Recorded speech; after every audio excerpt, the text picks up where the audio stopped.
আসসালামু আলাইকুম রহমতুল্লাহ। প্রিয় বন্ধুরা, আমি বাসের টিকিট কাটার জন্য কাউন্টারে গেলাম। এখন এই কাউন্টারে যাওয়ার পরে জিজ্ঞাসা করলাম, বললো টিকিট আছে। তখন বললাম যে টিকিট দেন। তখন দেখলাম খুঁজে খুঁজে বের করে দেখলাম সবার লাস্টে টিকিট। তখন এই কাউন্টার থেকে আমি পাল্টে নিলাম, অন্য একটা কাউন্টারে চলে গেলাম।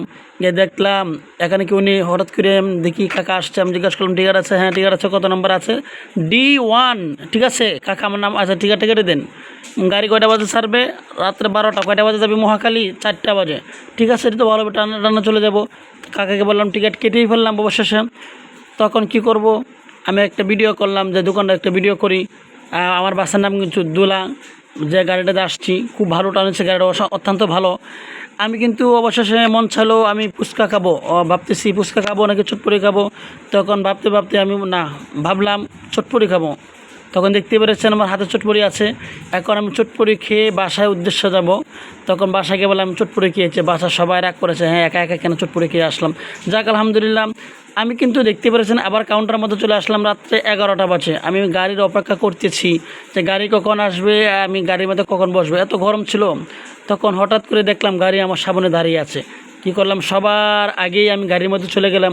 কারণ হলো ঈদের উপলক্ষে এত যাত্রী, এত পরিমাণ মানুষ গাড়ির মধ্যে দাঁড়ায় থাকার কোনো পরিবেশ নেই, এত মানুষ ছিল গাড়ির মধ্যে। সুতরাং আমি কি করলাম, সবার মাঝে থেকে গিয়ে আমি সবার আগে গাড়ির মধ্যে উঠে গেলাম। উঠে যাওয়ার পরে আমার খুঁজে খুঁজে আমার সিটগুলো খুঁজে বের করলাম। এরপর আমার ব্যাগগুলো গোছানো রাখার পরে আমি এখানে বসেই পড়লাম আমার সিটের মধ্যে। তখন ভাবতেছি কী করা যায়, এত পরিমাণ গরম, গাড়ির মধ্যে এত মানুষ। তখন ভাবতে ভাবতে আমি ভাবলাম একটা ভিডিও করি। তখন একটা ভিডিও করলাম। আমার পাশে কিন্তু আরেকজন হুজুর ছিল। আলহামদুলিল্লাহ খুব খুশি হলাম, কারণ ঈদের উপলক্ষে এত মানুষ ছিল। আমি আবার ভাবতেছি আমার মাথার উপরে কোনো ফ্যান নাই, এতটা রাস্তা কিভাবে যাব ঢাকা শহরে এই গাড়ির মধ্যে বসে গরমের মধ্যে। মানুষের গরম তো বুঝতে পারেন কী পরিমাণ গরম থাকে। আমি কিন্তু গাড়ির মধ্যে বসে আছি, ফ্যান নাই এবং জানালা খুলতে পারছি না, কারণ বাইরে এত পরিমাণ বৃষ্টি ছিল। বাইরে আবহাওয়া কিন্তু ভিতরে ঢুকতে পারে না, শুধু বৃষ্টি হওয়ার কারণে জানালা খুলতে পারি না। অনেক কষ্ট করতেছিলাম আর ভাবতেছিলাম কখন ঢাকা যাব। অবশেষে কী করলাম, গাড়ি ছেড়ে দিল। আরে ভাই কী কষ্ট, ঢাকা থেকে আসার আগে আমাদের নেত্রকোনাতে প্রায় 1 থেকে 1.5 ঘন্টার মতন জ্যামে বসেছিলাম। আমি ভাবতেছি ঢাকা শহরে যেতে পারবো না, কারণ এত জ্যাম। ঢাকা নেত্রকোনা শহরে, ঢাকার অবস্থা জানেন কী অবস্থায় আছে। আলহামদুলিল্লাহ ঢাকা কোনো সমস্যা হয় না আসাম।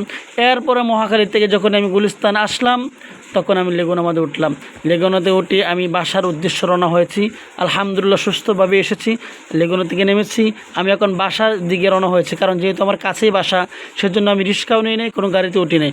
ভিডিওটা ভালো লাগলে শেয়ার করে দেবেন। ভালো থাকুন, সুস্থ থাকুন। আসসালামু আলাইকুম ওয়া রাহমাতুল্লাহি ওয়া বারাকাতুহু।